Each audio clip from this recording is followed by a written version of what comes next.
Thank you, Governor Rob. Distinguished guests, ladies and gentlemen, it could be intoxicating, perhaps in another state, for such an assemblage of former governors to gather and to hear great things said about them.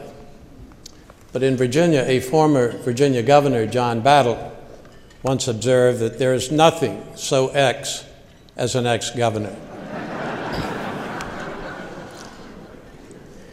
They've given us 5 to 10 minutes each to talk.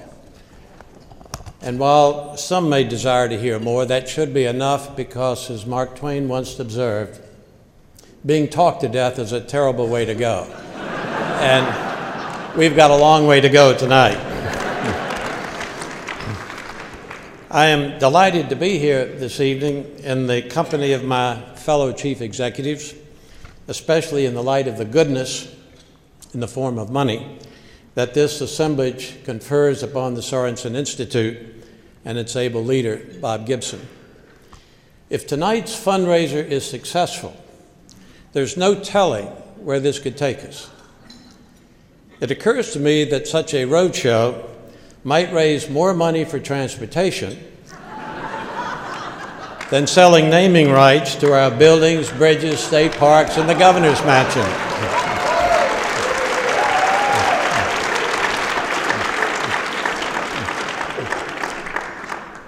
I've been asked to speak on the subject of transportation,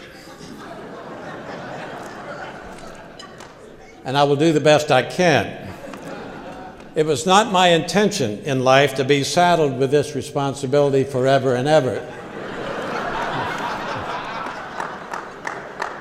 Why could I not be the art governor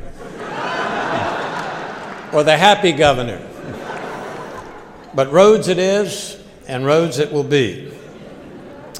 3 names: Harry Byrd Sr., Dwight Eisenhower, and Robert F. McDonnell. What binds these 3 leaders together? With Governor Byrd, one can immediately find sharp and profound differences. Very sharp, as you've already heard. Just ask Governor Holton and Governor Wilder. Me too. With President Eisenhower, we might replay the U-2 plane incident or the 800 rounds of golf that he played in the White House. With Governor McDonnell, there is certainly room for disagreement, but they've not given me enough time to go through the full list, so I will leave that alone. What intrigues me is what binds these 3 disparate leaders, Byrd, Eisenhower, and McDonnell, together. What undertaking do they share? What is the one thing, the one quandary, the one great challenge they were willing to take on? The answer: transportation. In 1928, Governor Byrd helped get Virginia out of the ditch. He labored to defeat a bond issue, but then led the charge across the state for a state gas tax and created Virginia's first transportation fund. The roads were appalling, and he started building the Commonwealth's primary road system. Governor Byrd believed that a commitment to transportation was an investment in Virginia's future, and he was right. In 1919, a then young Army Lieutenant Eisenhower led a convoy of 83 Army vehicles across the country, from New York to San Francisco. It took them 2 months. He came to the same conclusion as Harry. The roads were appalling. Later in the 1940s, when Ike got to Germany as the supreme commander of the Allied forces, he observed the speed at which vehicles could be moved on the multi-lane Autobahn, and the light bulb went on. 10 years later, as president, Eisenhower pushed through legislation to construct a 41,000-mile interstate highway system, the largest public works project in the history of the country, and he raised gas taxes to pay for it. President Eisenhower believed it was an investment in the country's future, and he was right. Now, here we are in Virginia, more than a quarter century, virtually a generation later, since the passage of my administration's 1986 mega tax increase program for transportation. That was supposed to be a beginning, not an ending. But here we are, letting transportation slide into the appalling category. And Governor McDonnell is trying to do something about it.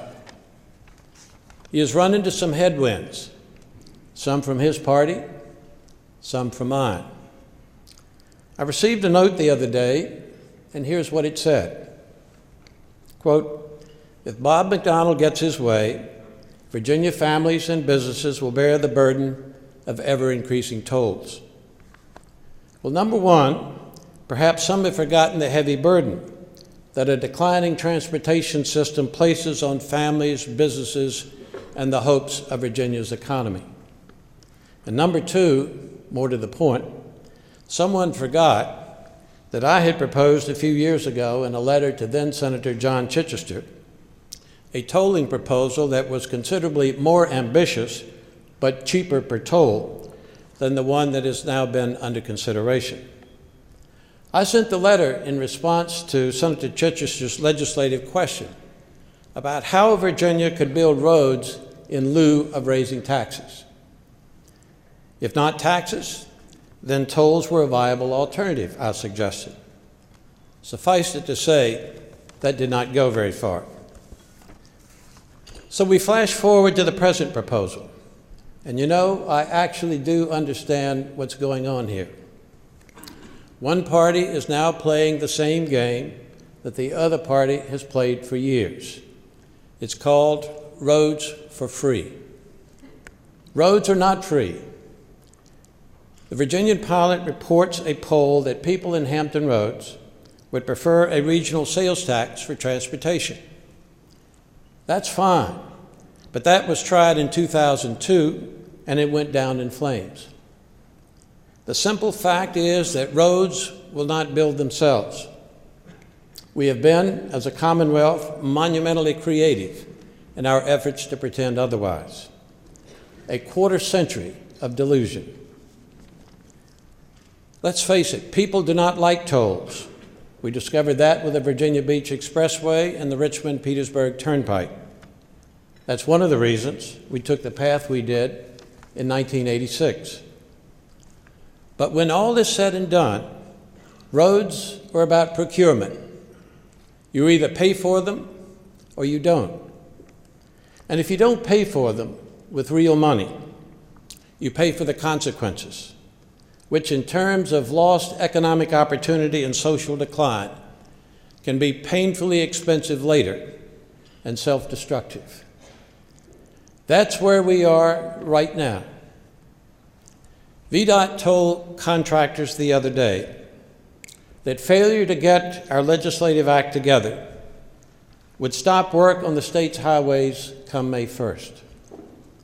Such a suspension could cost 473 construction and maintenance projects valued at $2.7 billion. Yes, that is real money, and a real calamity, too, should it ever happen. You could even call it appalling. So, ladies and gentlemen, I was asked to talk about transportation tonight, and so I've done that. But for me, transportation has never been about the past. It's always been about the future. Someday, perhaps, I can find the opportunity to talk with Governor McDonnell on some other matters, such as public broadcasting and money for Dulles Rail, a few other topics.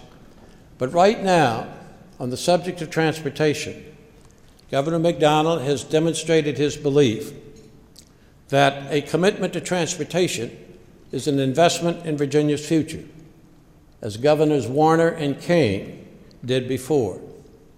I admire that. I hope he keeps it up, because he is right on that one issue. Thanks very much.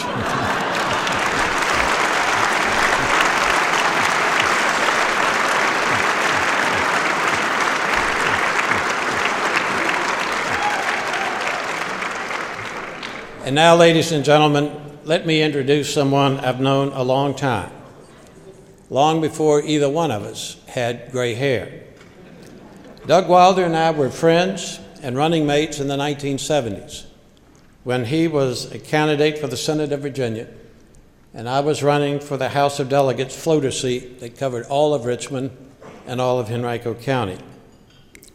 As everyone knows, we were running mates again in 1985 when there were many who predicted doom for the Baliles, Wilder, and Terry ticket, a white attorney general, a black state senator, and a female member of the Virginia House of Delegates.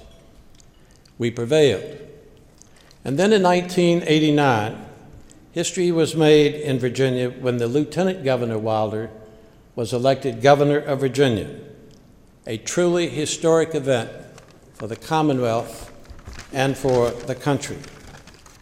Over the years since then, through thick and thin, we've maintained our friendship and mutual respect, and we've even laughed and joked about who has the most gray hair.